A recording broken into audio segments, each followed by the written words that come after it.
Do all property management companies cover maintenance? They do not.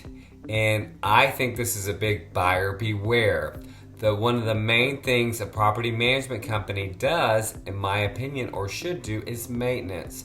And the reason why, coming from an experienced owner of a maintenance company, is that maintenance technicians they're not always the same.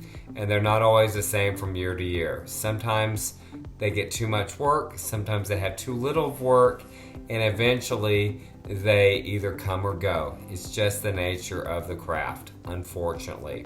So if you have a property, say you own a property and you're doing the maintenance with it, that might be great for 1 year.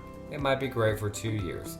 However, when your trusted handyman gets a lot of work, or they get too little work and they go work for another company, they go work in the oil patch, or they get too much work and now they're charging high rates, they're working for a company, they're working for an HVAC company, they don't have time to work on a small job, then you're in trouble and you don't know who to contact. And in that case, maintenance can be really challenging.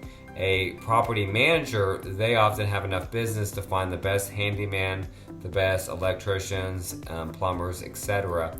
And so when you have them that help coordinate your maintenance or can give you the proper folks to use, it takes a big strain and stress off of you and allows you to own your property with less stress and to own it for longer, which you'll probably make more money. So hope that information helps. If you have any questions, give me a shout.